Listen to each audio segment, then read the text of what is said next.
Tottenham 0, Chelsea 1. The attack, don't get me started. Xavi Simons. Let's get started with Xavi Simons. Someone told me, oh, he's going to be good this season. Don't worry about Xavi Simons. He's going to do things this season. Really telling me Xavi Simons doing something?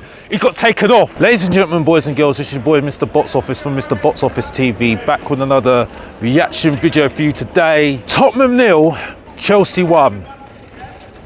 And how can I sum up this game? Awful. Oh yeah. So it just said it all for me. Sum it up. Awful. Absolutely awful. Awful game from Tottenham, which really sums up how this season's been. Even though away from home we look good in terms of stats of winning games and not losing away from home, it doesn't, like I say every single time whenever I watch Tottenham, my eyes are not lying to me. My eyes are never lying to me by what I watch. It's been boring, and playing a better team, you see when we don't have set pieces and the goalkeeper actually is not troubled by set pieces, look what happens.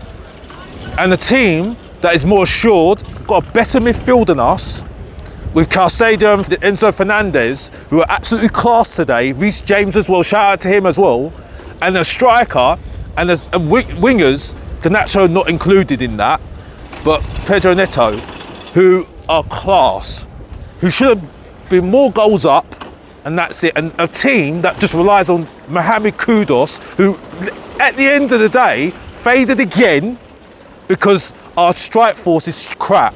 We had to end up bringing on that below average Richarlison, below average Emil Heskey. And I'm so sorry to Emil Heskey for saying that Emil Heskey associated with Richarlison, because honestly, Richarlison is absolute crap. But I'm not going to say it again because I've said it how many times. And the thing that annoys me is that people only started to realise it against Newcastle on Wednesday. They're saying, "Oh, Richarlison's really crap." Well, I've been telling you that he's been crap for how long now? Honestly, what are we doing here? So this is where we're at the moment. The attack. Don't get me started. Xavi Simons. Xavi Simons. Let's get started with Xavi Simons. Xavi Simons. Someone told me, oh, he's going to be good this season. Don't worry about Xavi Simons. He's going to do things this season. Really telling me Xavi Simons doing something? He got taken off after coming on. That's how shit he was. You know what I mean? Honestly, what are we doing here? What are we doing here? You know what I mean? Mwani. Yes, he had some good moments, but I need to remind Tottenham fans. This guy is only on loan. There's no to buy. He hasn't been bought for next season. He's not here for 2 seasons. He's only here for 1 season on loan. So we need more. I don't want to hear, oh, he's better than Richarlison. Well, that's too easy to be better than Richarlison because we see how crap he is. So, really, we've got to do better. I feel sorry for Bergvall. I'm really sorry for Bergvall. Props to Sarr. Sarr tried his best. He tried his best. Spence tried, but it wasn't good enough. The defence, Danzo, unfortunately, wasn't his best game. He was at fault for the goal. Caicedo getting the ball back, intercepting the ball from him, and then putting it through to João Pedro. Caicedo was our man, hands down the man of the match. He's having a fantastic season for Chelsea, honestly. And Pedro should have scored. João Pedro should have scored more. The amount of times we lost the ball, that was another thing as well that annoyed me. Another times we lost the ball, how many times? It was just calamity. Absolutely awful. We kept on losing the ball every single time. It was terrible. And then really Chelsea would just kept on getting the ball back. And there was times when I was sitting there in my seat and I said, can Tottenham just get the ball back and just keep it for about 5 minutes? At least 5 minutes. But we couldn't even keep it for 5 minutes. That was it. I mean, 2 minutes. I mean, someone just said 2 minutes. Yeah, at least 2 minutes. That. But you know, this is where I think Thomas Frank is getting his criticism. He's getting his criticism. Defensively, the you have to give credit to Vicario. Vicario saved us how many times? I mean, that Pedro save, honestly, that was a goal in waiting. That should have been 2-0 and game, set and match. But I think it just summed it all up when we brought on Richarlison and Johnson and we couldn't do nothing. Johnson got past his man once, but I mean, that's not a saviour for me. He's got to do more. You've got to do more. You've got to do more. Guys, I'm frustrated. Because when people tell me I'm negative about what Tottenham are doing right now, well, this is the evidence I'm not negative. It's not negative. Frank has got to prove himself. And trust me, to all those people that believe in Frank, that are making excuses for him, most of those fans are they're not supporting Frank. They are still looking at Frank and thinking, you need to prove yourself, mate.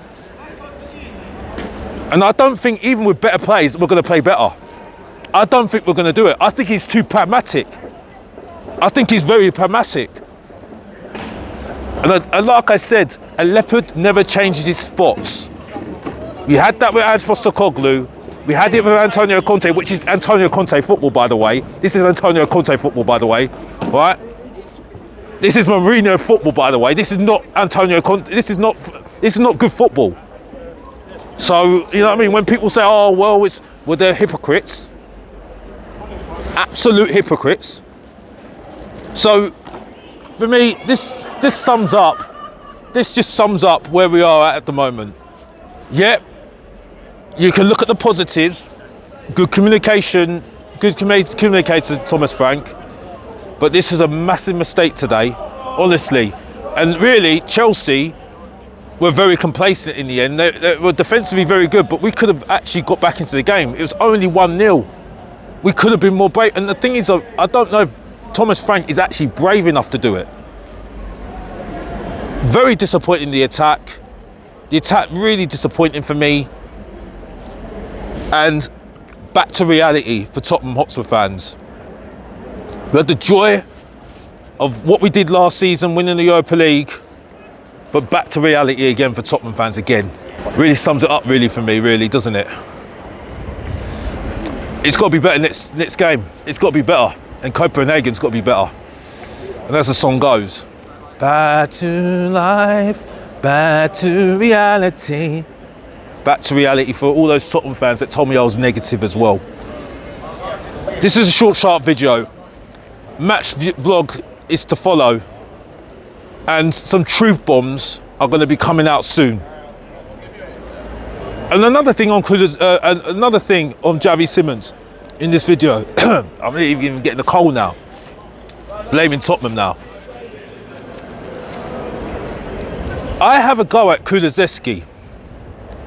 Now, Kulusevski, if he was in that team right now, yes, he'd be running about and maybe running down Blind Alley sometimes, but at least I'll see something more than what I'm seeing with Xavi Simons. We spent how much money on Kulusevski? And Kulusevski would have done more better than Xavi Simons all day long. He would have tried to find space all the time.